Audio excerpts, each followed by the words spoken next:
Halo, assalamualaikum warahmatullahi wabarakatuh. Selamat malam semuanya, selamat malam teman-teman yang sedang nonton. Selamat malam, selamat pagi, selamat sore, dan selamat yang lainnya. Assalamualaikum warahmatullahi wabarakatuh. Malam hari ini saya akan mencoba untuk ngobrol bareng sama temen dan sahabat lama saya yang sekarang sedang melanjutkan studinya di Mesir. Dia sedang S2. Udah S2, kita masih gini-gini aja. Masih sambil nunggu, jadi kita santai-santai aja dulu. Oke, kita coba undang Wakaji. Assalamualaikum Wakaji. Waalaikumsalam warahmatullahi wabarakatuh. Saya akan nggak headset.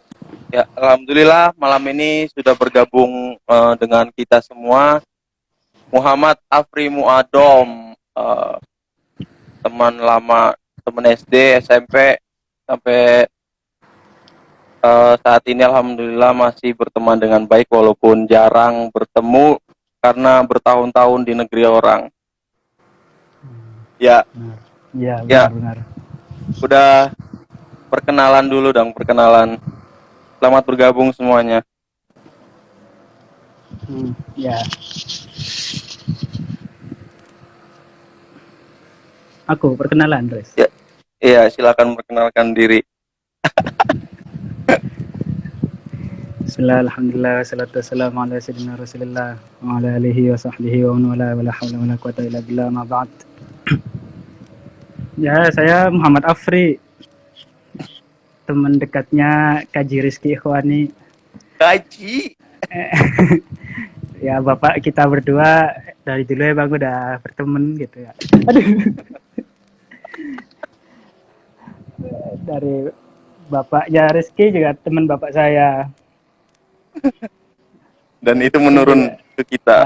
Menurun ke kita, berteman baik. Ya, alhamdulillah saya sama Rizky dari SD. Terus di SD Impres ya. Ini ada Visah juga tuh. Halo, selamat datang Visa. Habis itu SMP juga bareng, SMP Pangka.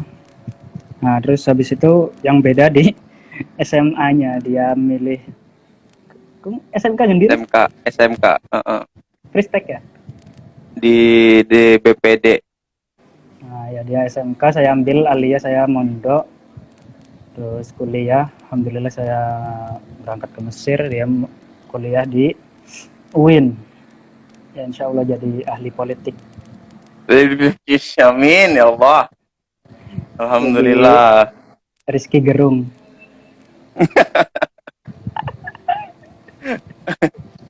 Alhamdulillah sekarang sedang melanjutkan S2 ya di Mesir ya.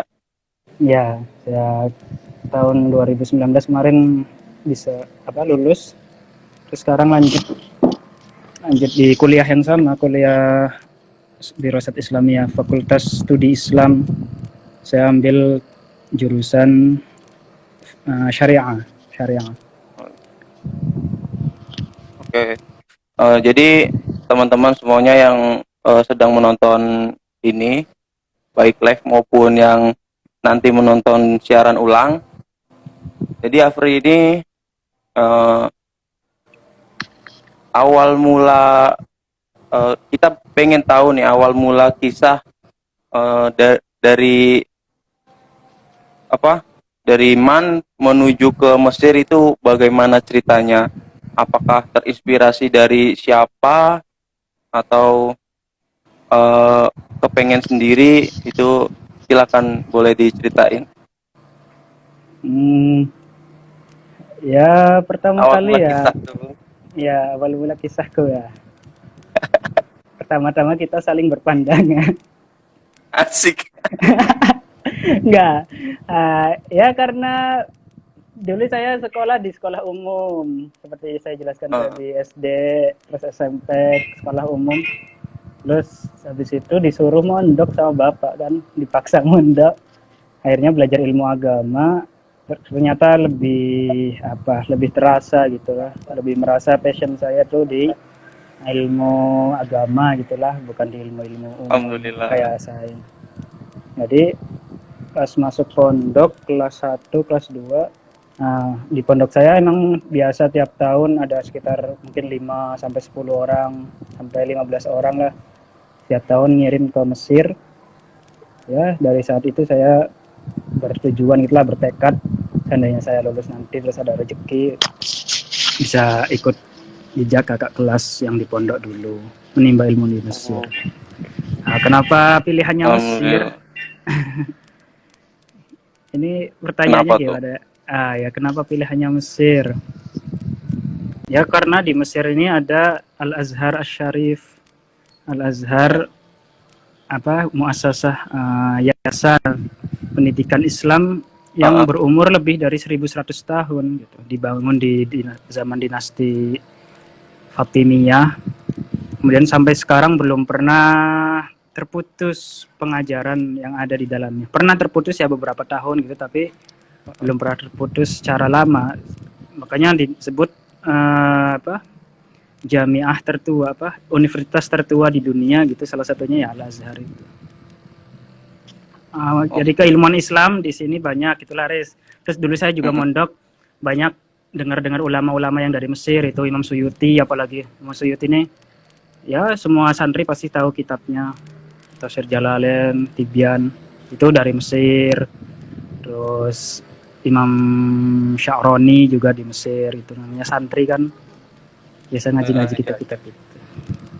ah, ya kita lebih ini sih sebenarnya ya karena background kita beda dan dan kajian keilmuan kita beda, kita bahas yang lebih lebih umum aja lah. Ya, kita santai-santai aja lah. Hmm. Eh, Gimana sih kehidupan di Mesir sana? Pas ente itu baru datang ke Mesir, itu adaptasinya susah nggak gitu loh? Dengan pertama perbedaan bahasa lah, mungkin kalau dari anak pondok kan udah terbiasa ya pakai bahasa Arab atau eh, Ya. terus dengan kehidupan di sana pas sebulan 2 bulan di sana itu mungkin ada perbedaan dong, budayanya entah dari pola bersosialisasinya. Ya, ya, ya, ya, ya.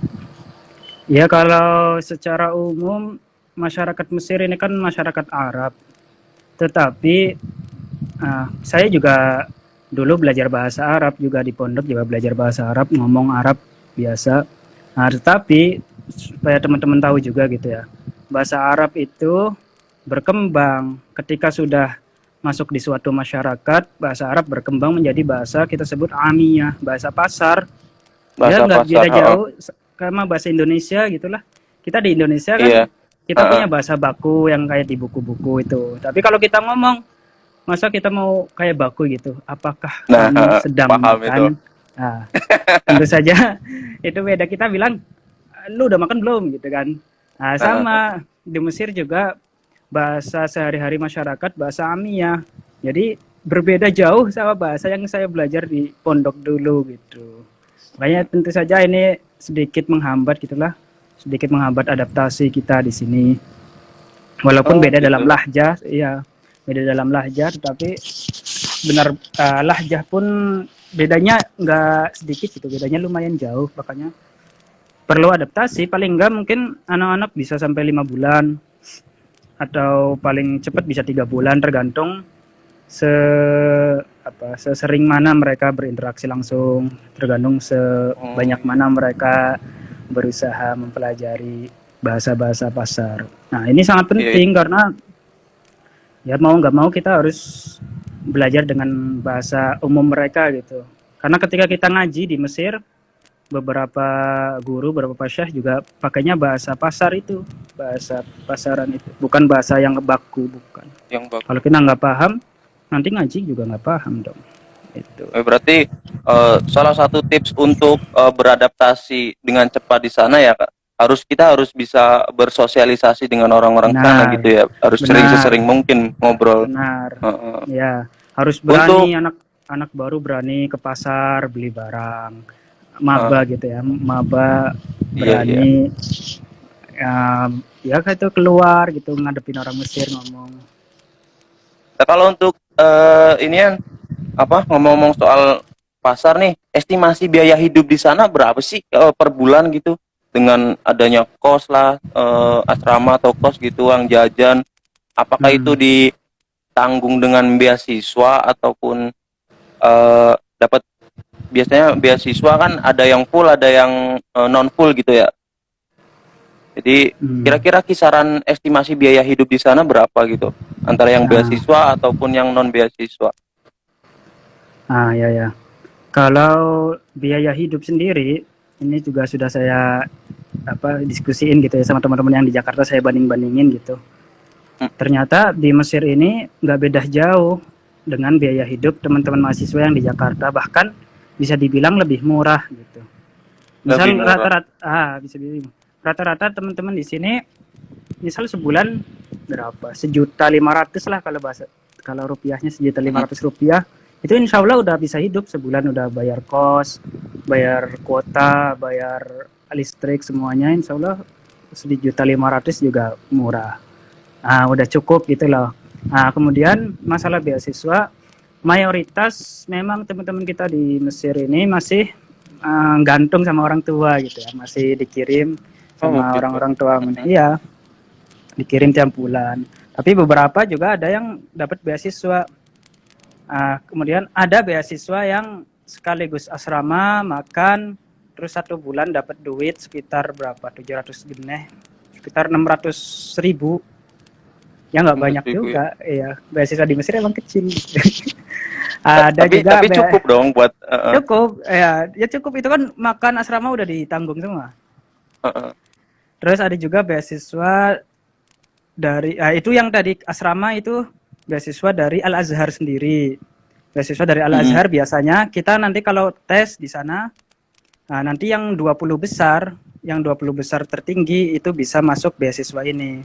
Nah, beasiswa ini yang Al Azhar ini mencakup tiket pesawat, terus makan di sini, hidup di sini gitulah. Dan tentu saja ada konsekuensinya kalau kita gagal, misal di 1 tahun kita gagal, nanti akan berkurang nilainya. Itu beasiswa yang resmi dari Al Azhar. Nah, selain dari Al Azhar, ada juga beasiswa-beasiswa lain. Seperti biasanya di sini yang terkenal ada dari Kuwait, ada Rumah Zakat Kuwait. Di sini Rumah Zakat Kuwait juga bagi-bagi beasiswa ke teman-teman yang nilainya mumpuni gitulah, berprestasi bahasanya. Nilainya kalau di sini kita sebut jayidan atau jayid. Nah, itu nanti bisa daftar, nanti tiap bulan bisa dapat sekitar 1.200.000 kayak gitu. Dan itu saya kira kalau orang biasa kayak saya gitu ya, hidupnya nggak glamor-glamor, ya cukup lah 1.200.000, 1.500.000. Intinya teman-teman nanti kalau mau ke Mesir, ya itu, kalau bisa dapat 20 besar, ranking 20 besar. Jadi tadi untuk biaya hidup sudah ya. Jadi teman-teman kalau misalkan ingin berkuliah, terutama adik-adik kita nih yang sekarang sedang di aliyah ataupun di sekolah sekolah umum bisa ya, bisa bisa ada kesempatan Bisa, untuk masuk ke Mesir ya. ya, Jadi ya. caranya itu berarti kita harus daftar melalui online dulu ya di sini ya, di Kemenak gitu ya. Hmm. Ya, sekarang tata cara berangkat Mesir ya. Mm-mm. Oke, setiap Cara berangkat Mesir. tahun dari Kemenak, Kementerian Agama mengadakan tes untuk berangkat ke universitas-universitas di Timur Tengah. Di sana ada beberapa pilihan, ada Mesir, ada Yaman, ada Maroko, ada Sudan. Setiap tahun ada tes. Setiap tahun. Nah, Oh bukan, ya terus. nanti kita milih nih, misal teman-teman milih Mesir, oke, milih Mesir, ya udah nanti tinggal ikutin aja di situ. ngirim berkas online, terus nanti bayar tentu saja, terus nanti ikut tes. Tesnya ini Allahu Akbar, baru azan. Derajat. Tesnya ada beberapa titik di Indonesia, ada di Jakarta, terus di Malang, di luar Jawa juga ada. Silahkan nanti teman-teman bisa ikut titik tes yang terdekat, itu masuk tes. Nanti di situ ada tes bahasa Arab, tes tulis dan wawancara. Kita tes tulis, setelah tes tulis nanti tes wawancara, nanti dilihat nilainya. Kalau nilainya di atas KKM, maka teman-teman berhak berangkat. Kalau di bawah berhak, kalau di bawahnya ya nggak berangkat, tahun depannya lagi coba lagi. Iya. Dari Berarti tahun di ke situ tahun. lagi azan ya. Kita Iya. mau Break bentar ya. break bentar tuh. Jadi kalau teman-teman mau ke Mesir, tata caranya tadi ikut tes di Kemenak. Itu cara yang paling mudah. Dan itu siapa aja udah bisa daftar. Sekarang zamannya online, informasi mudah bisa dicari itu di internet banyak. Nah, kemudian dari materi tesnya, materi tesnya ada tes tulis dan wawancara. Tes tulis kita akan dites bahasa Arab, baca misalnya ada bacaan, terus kita baca di bawahnya, itu namanya reading. Ada juga listening, nanti kita dengerin percakapan terus kita jawab soal seperti kita tes bahasa Inggris itu. Nah, setelah itu nanti kita akan tes wawancara. Di tes wawancara ini kita biasanya diajak ngomong pakai bahasa Arab. Nanti yang wawancara biasa dosen-dosen UIN. Nah, dosen-dosennya Mas Rizky itu ya. Iya. Nanti dites bahasa Arab. Dari hafalan Quran tidak ada standar khusus, minimal hafal berapa enggak gitu ya. Tapi kalau mau cari tapi aman harus paling belajar enggak, ya. Iya, paling enggak hafal 2 juz. 2 juz ya minimal ya. 2 juz ya. Karena biasanya 2 juz ini nanti ada di soal itu. Tertulis pilihannya itu lanjutkan ayat di bawah ini gitulah. Iya. Ya. Ya jadi tadi terputus di ini di pusat bahasa. Jadi Pusiba itu tata caranya mungkin tadi dijelaskan secara singkat aja. Nah, Pusiba ini sebenarnya kelas bahasa buat persiapan masuk ke Universitas Al-Azhar. Di kelas bahasa ini ada 7 level gitulah. Ada 7 level dari level 1, 2, 3, 4, 5, 6, 7. Yang tertinggi 7. Nanti kalau udah level 7 lulus, baru bisa masuk Universitas Al-Azhar. Nah, nanti kalau saya ingin masuk Al-Azhar lewat Pusiba ini, saya akan daftar ke Pusiba, saya akan dites kemampuan bahasa Arab saya sejauh mana. Kalau kemampuannya tinggi, maka akan masuk level yang tinggi. Misalnya level 5, berarti tinggal nyelesain 5, 6, 7, 3 level aja selesai. Kalau yang belajar dari awam, ya nanti bisa dapat level 1, nanti harus 7 level baru bisa berangkat ke Mesir. Nah, 1 levelnya dihabiskan dalam waktu 1,5 bulan. Jadi lebih gampang lewat Pusiba itu kalau misalkan kita mempunyai skill yang mumpuni dalam hal bidang bahasa ya. Lebih gampang lewat Pusiba, tapi biayanya lebih banyak. Oh begitu, beda. Karena nanti setiap level kita ditarik duit sekitar 5 juta. Tapi itu biaya belajar sekaligus asrama, nanti akan diasramakan di Jakarta. Oke. Kalau jurusan kalau kita udah lulus Pusiba baru berangkat ke Azhar. Jadi gini, teman-teman nanti kalau menurut saya ke Mesir gitu ya, ikut tes Kemenak dulu. Kemenak, berangkat tes. Nah, sekiranya lulus di Kemenak, alhamdulillah nanti kita akan berangkat cepat gitu ya. Nah, sekiranya nanti nggak lulus misal di Kemenak, terus tetap pengen ke Mesir, ya tinggal ikut yang Pusiba ini. Insya Allah berangkat. Kalau jurusan itu dengar-dengar kalau di sana itu pasti ya jurusan favoritnya itu jurusan agama ya. Ada 4 fakultas katanya yang favorit. Bener nggak? Tuh ada Usuluddin, ada Syariah, Wal Qanun ya. Syariah Wal Qanun, terus Fakultas Adab, sama ini dakwah, dan yang pasti dirasat Islamiyah dong. Yoi. Iya.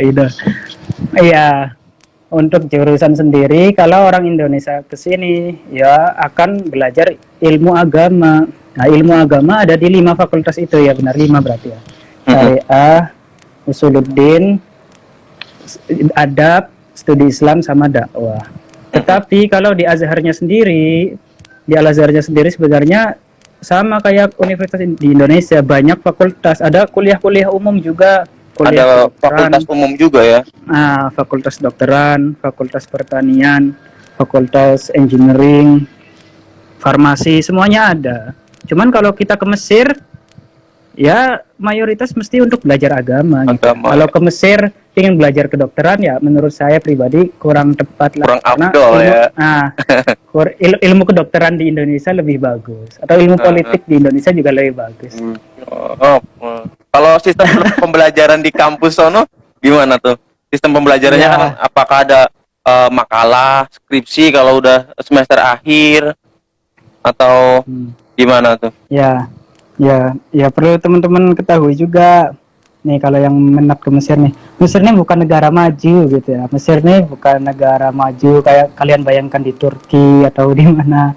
Nah, itu enggak, Mesir ini negara yang sama Indonesia, berkembang, bahkan mungkin masih di bawahnya. Makanya masalah teknologi itu ya sedikit kurang lah di sini. Nah, kita di kuliah jarang gitu ya, jarang dosennya pakai proyektor atau pakai kayak gitu, bahkan mungkin nggak ada gitu. Nah, kita di kuliah di Mesir ini jarang banget dapat tugas makalah gitu. Gak kayak teman-teman saya di Indonesia, hampir tiap hari, tiap minggu harus bikin. Di sini enggak. Di sini kuliah seminggu 5 kali, berangkat jam 9, terus pulang tergantung, bisa sampai jam 2, bisa sampai jam 1. Nah, kuliahnya sistemnya itu kayak apa ya? Kayak kelas kuliah umum gitu. Jadi kayak kuliah umum, Ramean gitu ruangannya ya, besar, ramean gitu, kayak ramean. auditorium gitu.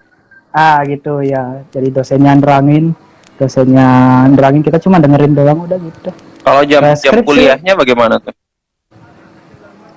jam kuliah dari jam 9 pagi sampai jam 2 siang. Tadi masalah skripsi Di S1 nggak ada skripsi. nggak ada skripsi ya. Kalau Iya. di S2-nya gimana tuh? S2-nya ada Tetap masih ada tesis ya. tesis ya. Nanti S3 juga ada. S3 ada Ya, disertasi juga ya. ya kalau mau kabur dari skripsi ya ke Mesir aja nggak apa-apa. Nah, ngomong-ngomong soal tadi teknologi nih, kalau diterangkan tadi kan katanya Mesir teknologinya belum sepadat ini gitu. Jadi masih belum banyak yang memanfaatkan teknologi gitu ya di kampus ya. Jadi di tengah pandemi kayak gini nih, gimana tuh perkuliahan di sana? Nah, perkuliahan di sini tidak jalan. Serius? Iya, Serius gak jalan? iya. Jadi Libur dong kita setahun. libur dong. Iya, insya Allah setahun. Jadi ada beberapa fakultas yang mendukung untuk belajar online. Fakultas-fakultas yang kayak apa? Yang kayak tadi kedokteran, yang apa ya? Yang lebih maju dari fakultas lain gitulah. Kedokteran, terus apalagi engineering kalau nggak salah itu juga ada belajar online. Tapi kalau kayak kita gitu ya, kita yang belajar di Fakultas Syariah, Usuluddin, nggak ada itu namanya belajar online. Berarti Ya, sama ada dengan di libur. Indonesia dong. Itu benar. Ya ada Indonesia ya, di pemerintahnya kan bilang ya silahkan lanjutkan belajar online di rumah masing-masing. Tapi ya yang belajar online kan berapa persen? Dari 10.000 sekolahan di Jakarta, yang mampu untuk lanjutin belajar online berapa sih? Yang lain ya libur. Oh, ponakan saya aja libur di rumah. Ya, selamat datang Niken, Jakfir SD. Silakan buat teman-teman yang lagi lihat ini, boleh silakan tanya tentang gimana kehidupan di sana, apa aja tips dan trik buat melanjutkan. Kali aja nih ada Bang Zul juga nih kayaknya. Bang Zul, teman satu kelas, satu ini fakultas di FISIP UIN. Silakan kali aja mau nanya, boleh nanti di sela-sela perbincangan kita bacakan pertanyaannya. Terus lanjut nih masalah ini ketentuan manhaj, ya manhaj bahasanya. Khilafah. Peribadahan yang diterapkan di Mesir itu gimana sih? Sama nggak kayak di Indonesia gitu? Praktek-prakteknya. Ya, ya, ya. Ya, ini mungkin agak sedikit menarik ya masalahnya. Iya, silakan. Nah, kalau di Mesir nih, negara yang 4 mazhab hidup, mazhab Hanafi, Maliki, Syafi'i, dan Hanbali. Iya. 4 mazhab hidup. Jadi satu rumah, kadang bapaknya Hanafi, anaknya satu Maliki, nanti menantunya Syafi'i. Nah, gitu. Jadi nanti kalau sholat, ada yang sholat Allahu Akbar di atas pusar sedikit kayak kita kan ya Syafi'i. Ada yang Allahu Akbar sampai di dada. Ada yang di dada itu Hanbali. Ada yang Allahu Akbar gitu lurus, nggak serakap itu Hanafi kan gitu. Nah, itu nanti kita akan menemukan di sini di masjid gitu ya. Di masjid nanti kita akan sholat orang-orangnya gitu. Nanti akan ada orang sholat, kalau salam assalamualaikum warahmatullah, udah berdiri pulang, salamnya sekali doang. Nah, kalau ya kayak gitu.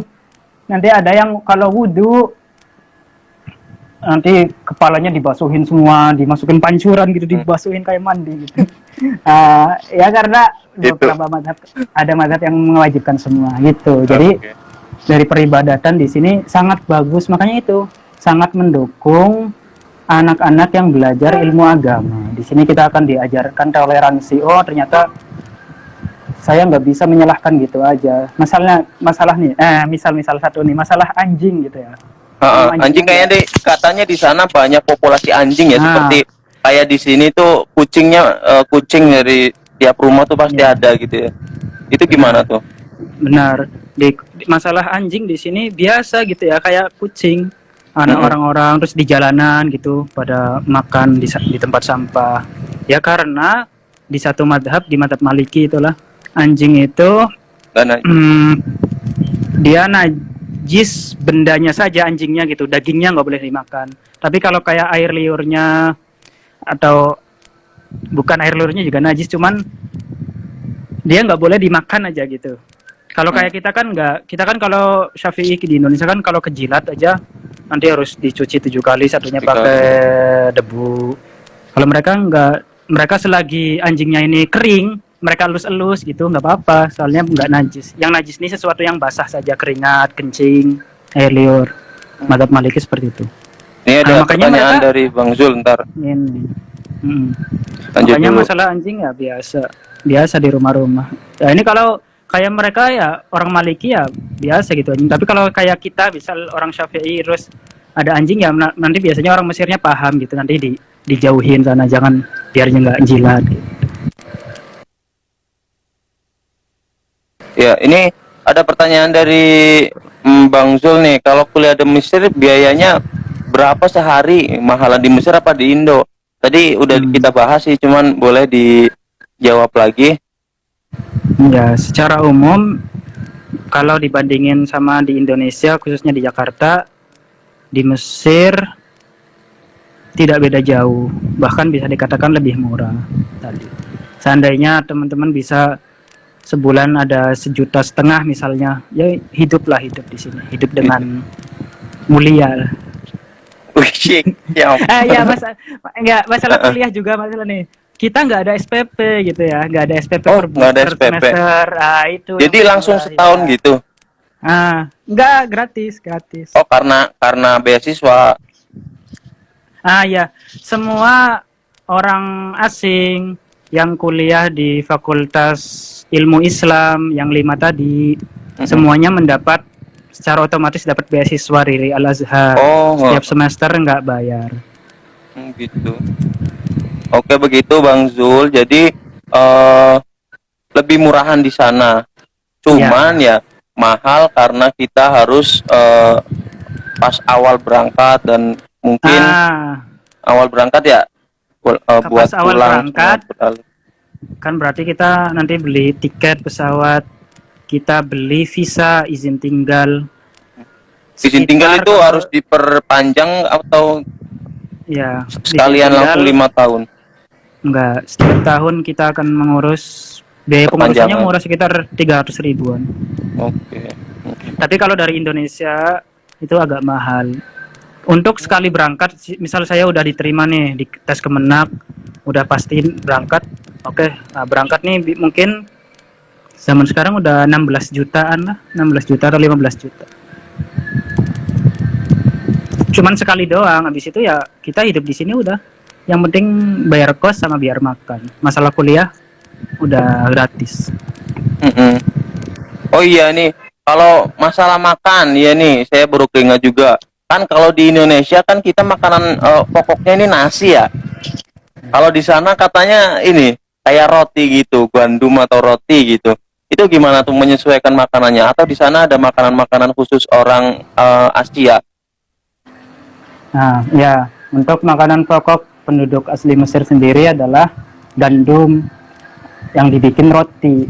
Roti Roti. ini kita sebut aish, aish. Eish, roti kehidupan dong. Nah, itu tahu artinya kehidupan.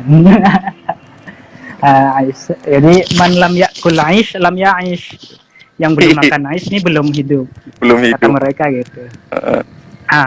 Nah, itu makanan pokok Mesir emang aish. Jadi mereka tiap pagi makan aish, siang aish, nanti malamnya mereka baru makan nasi.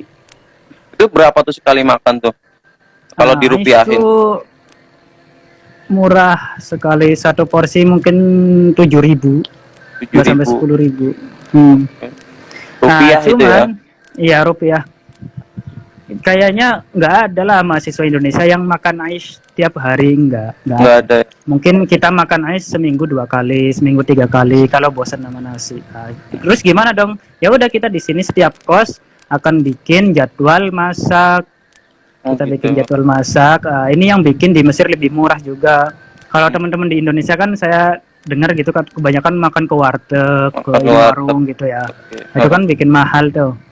Kalau kita enggak, misal ada 7 orang satu rumah, ya nanti kita bikin jadwal masak.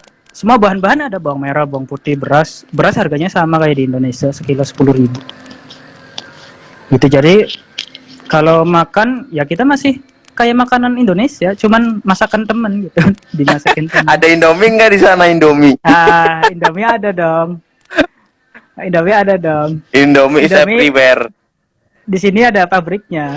Orang Yo, Indonesia yang kirain impor dari ekspor dari Indonesia. enggak. Yang ekspor Indomie goreng. Indomie goreng nggak ada. Oh nggak ada. Itu ekspor. Satu bungkusnya 15 ribuan. Terus masalah keamanan di sana itu sekarang Mesir gimana sih? Oh, Kondisi ya, keamanan di sana? Mesir kondisi keamanannya alhamdulillah aman. Ya, Tingkat- aman semuanya. Tingkat kriminalitasnya di sana gimana? Tinggi kah atau rendah gitu? Karena kan kita kenal Mesir itu kan sebagai negeri para nabi, tapi kita jangan lupa juga kalau Mesir juga negerinya Fir'aun gitu loh. Fir'aun. Iya. Iya kan? Benar. Ya, tingkat kriminalitas lumayan tinggi di musim-musim tertentu. Di musim-musim Jadi di tertentu ya. Mesir ini ada 4 musim kan, dingin, musim panas, semi sama gugur. Nah, musim dingin, di musim dingin nanti jalan-jalan akan sepi. Jadi kalau kita keluar habis asar nih atau jam 5 sore itu jalanan sepi. Di sini rawan nih. Biasanya teman Indonesia lagi jalan dijambret sama orang Mesir gitu.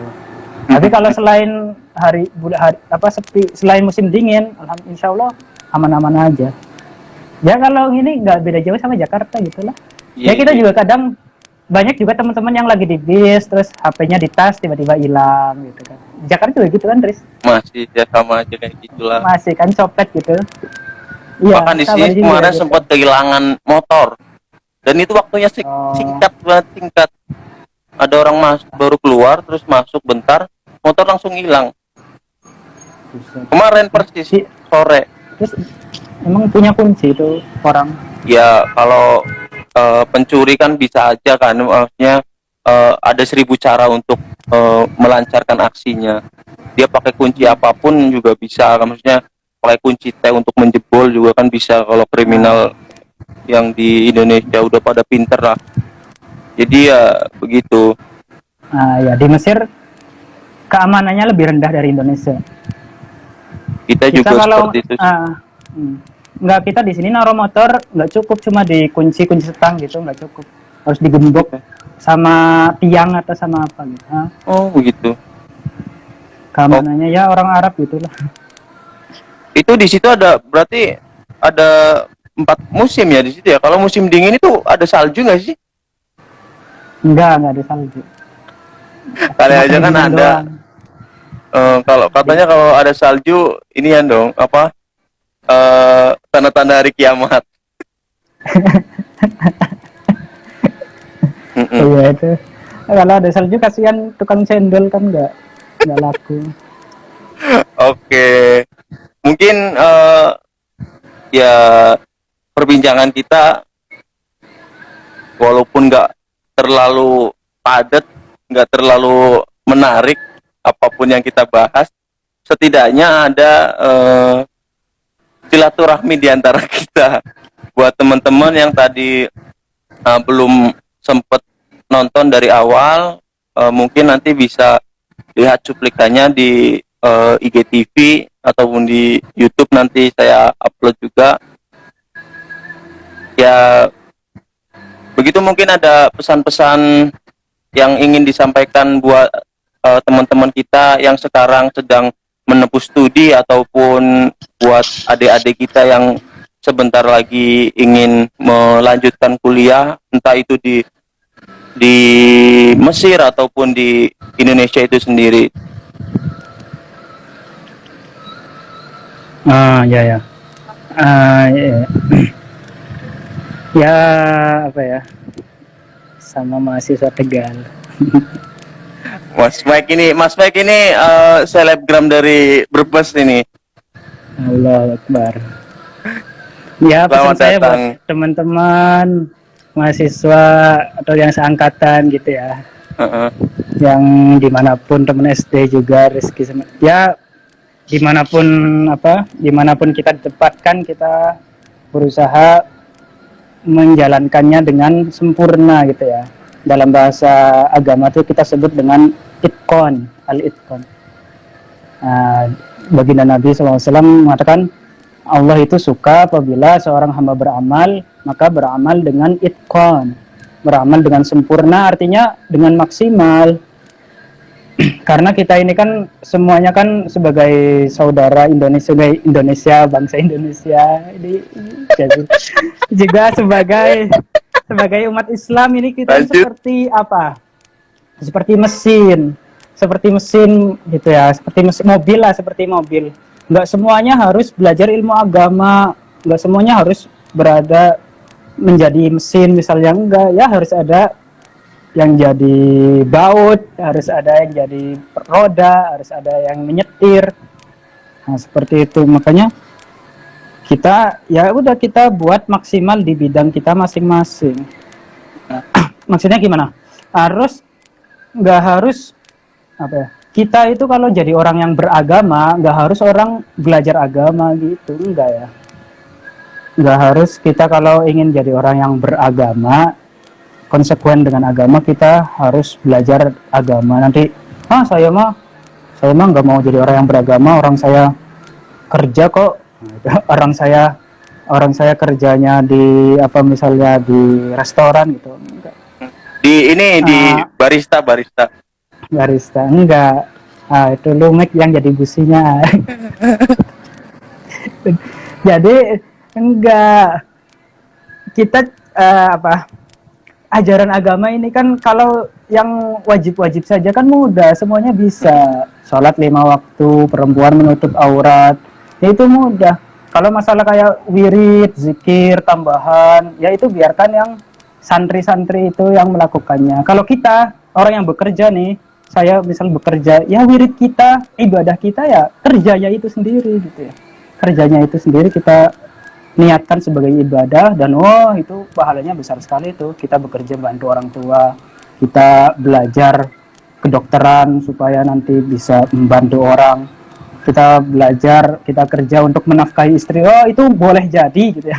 Itu boleh jadi pahalanya lebih besar daripada orang-orang yang belajar agama, belajar kitab. Karena orang yang belajar agama ini belum tentu dia ikhlas gitu. Tapi orang-orang yang bekerja, itu kalau dia niatkan lillahi ta'ala, pahalanya besar banget. Makanya ya silahkanlah, saya berharap nanti teman-teman saya jadi ahli semua itulah di bidang-bidangnya masing-masing itu. Amin, amin. Yang politik ya ahli politik, yang belajar di kedokteran ya bisa belajar ilmu kedokteran ya, nanti kita bangun Indonesia bersama-sama ya.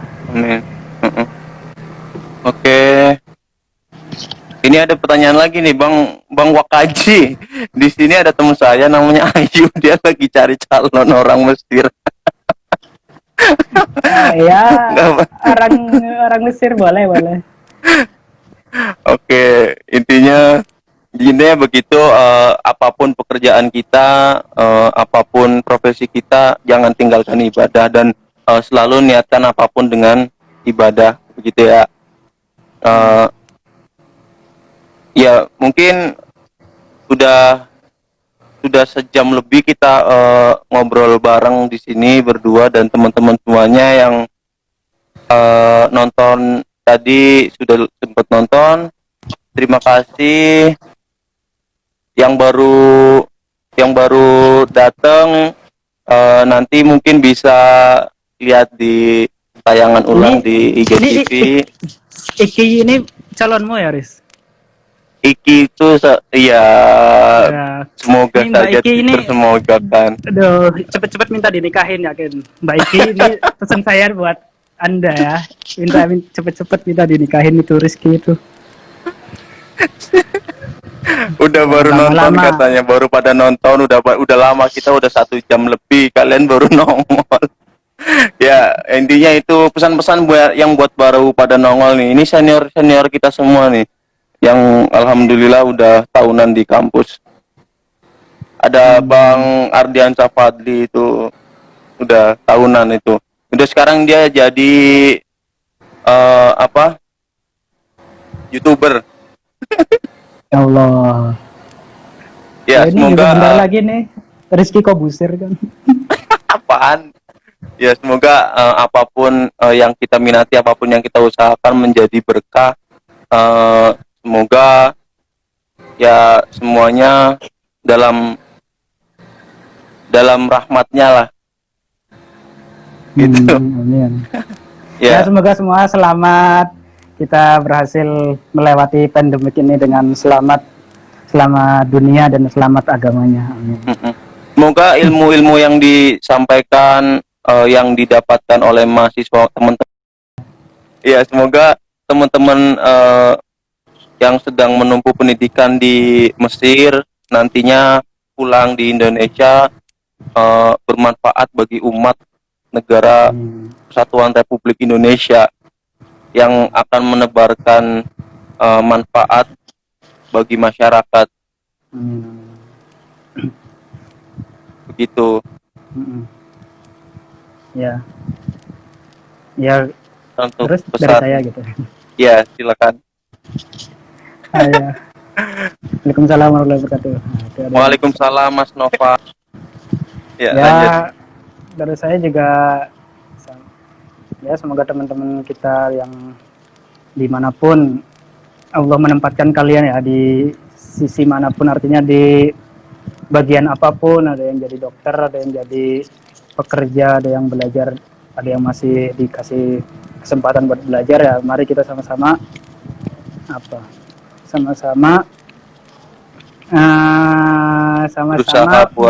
berusaha buat maksimal di majal di bagian kita yang sendiri. Ini juga semuanya niatkan ibadah lah, yang bekerja juga niat ibadah, nanti pahala kita akan kita temukan di akhirat nanti insyaallah. Amin. Bermanfaat, dan semoga ya bincang-bincang gak jelas ini ya cuma ngabisin kuota aja. Semoga bermanfaat bincang-bincang gak jelas kita ini. Ya terima kasih. Mohon maaf bagi yang baru bergabung. kalian bisa nonton siaran ulangnya di IGTV, insya Allah ke-upload nanti setelah ini. Sekarang adalah sesi closing atau penutup, dan pesan-pesan terakhir sudah disampaikan antara kita dan Mas Afri Muadom, Ustadz Afri Muadom. Alhamdulillah sudah di penghujung perbincangan kita. Insya Allah nanti lain waktu kita berlanjut di forum online yang lebih banyak interaksinya, yang kemungkinan ya maksudnya yang bisa kita bertektok rame lah gitu ya. Iya, ya kalau Semoga ada bisa ada kalau kesempatan. yang mau tanya-tanya tentang Mesir atau adiknya atau ini ya tinggal DM aja, nanti insya Allah Ya saya silakan buat yang ingin tanya-tanya buat ke Mesir dan perguruan yang keluar, tentunya di Mesir dong, di Al Azhar, itu bisa DM @wakaji14. Nama aslinya itu Wakaji itu adalah doa dia, mungkin ya, doa dia untuk menjadi seorang orang kaji, haji. Enggak, Amin. Wakaji ini, amin. Wakaji ini nama akun Mobile Legend. Oh iya, main Mobile Legend. Boleh lah Kalau yang kita mah kagak bisa kagak bisa main game. Dah, mungkin sekian perbincangan nggak jelas kita katanya. Terima kasih sudah meng-sharing-sharingkan ilmunya. Terima kasih yang udah nonton. Mungkin sekian dari saya. Wassalamualaikum warahmatullahi wabarakatuh. Assalamualaikum.